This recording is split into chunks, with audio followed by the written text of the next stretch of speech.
매일 성경 큐티 힌트 2025년 1월 6일 여호수아 5장 1절에서 12절까지 말씀. 요단 서쪽의 아모리 사람의 모든 왕들과 해변의 가나안 사람의 모든 왕들이 여호와께서 요단물을 이스라엘 자손들 앞에서 말리시고 우리를 건너게 하셨음을 듣고 마음이 녹았고 이스라엘 자손들 때문에 정신을 잃었더라. 그때의 여호와께서 여호수아에게 이르시되 너는 부싯돌로 칼을 만들어 이스라엘 자손들에게 다시 할례를 행하라 하시매 여호수아가 부싯돌로 칼을 만들어 할례산에서 이스라엘 자손들에게 할례를 행하니라. 여호수아가 할례를 시행한 까닭은 이것이니 애굽에서 나온 모든 백성 중 남자 곧 모든 군사는 애굽에서 나온 후 광야길에서 죽었는데 그 나온 백성은 다 할례를 받았으나 다만 애굽에서 나온 후 광야길에서 난 자는 할례를 받지 못하였음이라. 이스라엘 자손들이 여호와의 음성을 청종하지 아니하므로 여호와께서 그들에게 대하여 맹세하사 그들의 조상들에게 맹세하여 우리에게 주리라고 하신 땅 곧 젖과 꿀이 흐르는 땅을 그들이 보지 못하게 하리라 하시매 애굽에서 나온 족속 곧 군사들이 다 멸절하기까지 40년 동안을 광야에서 헤매었더니 그들의 대를 잇게 하신 이 자손에게 여호수아가 할례를 행하였으니 길에서는 그들에게 할례를 행하지 못하였으므로 할례 없는 자가 되었음이었더라.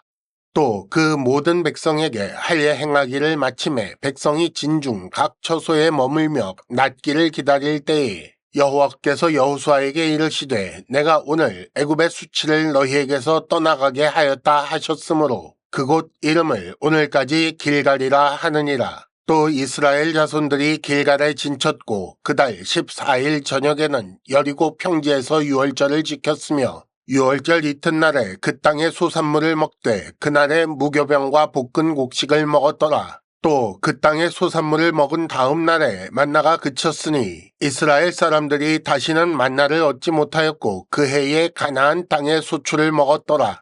아멘. 오늘은 큐티 힌트 3가지를 말씀드리겠습니다.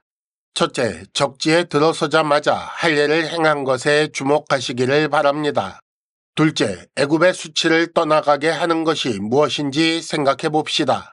셋째, 유월절 이튿날에 그 땅 소산을 먹은 다음 만나가 그쳤습니다.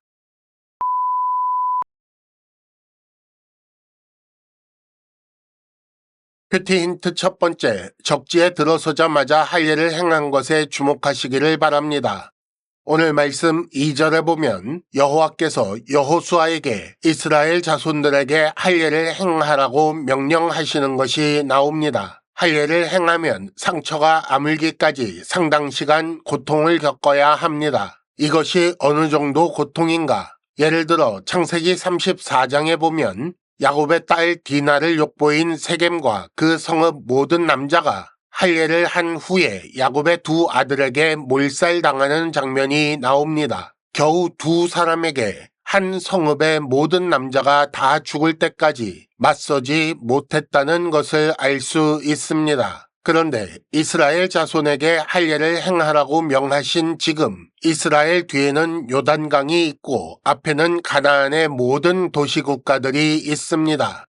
요단을 건너기 전이라면 몰라도 하필 요단을 건넌 바로 그때 이런 하나님의 말씀이 위험하고 불합리한 요구라고 생각될 수 있습니다. 하지만 여호수아도 이스라엘 모든 백성도 즉시 순종합니다. 그리고 순종했기 때문에 하나님의 보호하심으로 말미암아 안전함을 경험하게 됩니다. 이렇게 함으로써 가나안 정복은 하나님께서 하시는 일이라는 사실을 다시 확인합니다. 그리고 이렇게 하나님의 일에 동참하는 하나님의 백성이 할 일은 오직 하나님 말씀에 순종하는 것뿐입니다. 힌트, 가장 순종하기 어렵다고 판단될 때가 바로 순종할 때입니다. 큐티 힌트 2번째, 애굽의 수치를 떠나가게 하는 것이 무엇인지 생각해 봅시다. 할례를 마친 후에 9절 여호와께서 여호수아에게 이런 말씀을 하십니다. 내가 오늘 애굽의 수치를 너희에게서 떠나가게 하였다. 할례를 함으로써 애굽의 수치가 떠나갔다는 말씀이지요. 이스라엘이 애굽에서 겪은 모든 정신적, 육체적 굴욕과 수치, 그리고 약속의 땅에 들어가지 못하고 광야를 떠도는 동안 당한 그 모든 조롱을 이제는 다 씻었다. 그 과거를 잘라내고 약속의 땅에 들어갔다라는 뜻입니다. 할례를 받지 않으면 유월절을 지킬 수 없다고 출애굽기 12장 48절에 말씀하셨습니다. 그래서 언약의 증표인 할례와 어린 양의 피로 말미암아 애굽에서 탈출한 것처럼 이스라엘 백성은 이제 할례를 받고 유월절을 지키면서 약속의 땅에 진입합니다. 어떻게 보면 이 할례와 유월절로 말미암아 애굽에서 가나안 땅으로 바로 옮겨진 것처럼 보입니다. 할례와 유월절 모두 그리스도 안에서 성취되었습니다. 세례는 그리스도의 할례에 대한 표징이지요. 따라서 믿음으로 세례를 받은 우리는 그리스도 안에서 세상에 대하여 죽었고 단절되었습니다. 애굽의 수치가 아니라 세상의 수치라고 할 만한 그 과거는 떠나갔고 우리는 새 사람이 되었습니다. 힌트: 애굽의 수치를 자랑하며 살고 있는 것은 아닙니까? 큐티 힌트 세 번째, 유월절 이튿날에 그 땅 소산을 먹은 다음 만나가 그쳤습니다.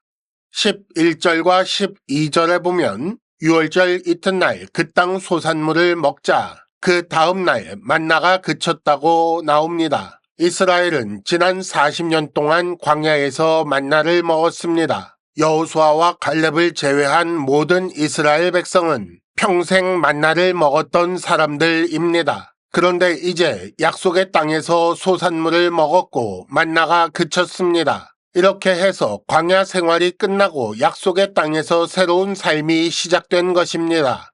특별한 때에 특별한 방식으로 하나님 백성을 살리신 하나님께서 약속의 땅에 들어간 후에는 거기에 알맞은 방법을 사용하여 공급하시는 것입니다. 중요한 것은 어느 때 어느 장소에서나 하나님께서 공급하신다는 사실입니다. 따라서 하나님 백성의 삶은 일관된 믿음과 순종이어야 합니다. 나는 태어나서 지금까지 만나 외에는 먹어본 적이 없다. 내게 익숙한 만나를 계속 달라. 이렇게 하면, 즉 그 땅 소산물을 먹게 된 후에도 여전히 만나를 찾으면 이는 자기 백성에게 은혜 베푸시는 하나님을 믿지 못하는 것입니다. 힌트: 만나도 그 땅 소산도 하나님의 특별한 은혜입니다. 이상으로 2025년 1월 6일 매일 성경 큐티 힌트를 마칩니다. 여러분 큐티를 통해 은혜 많이 받으시기를 바랍니다.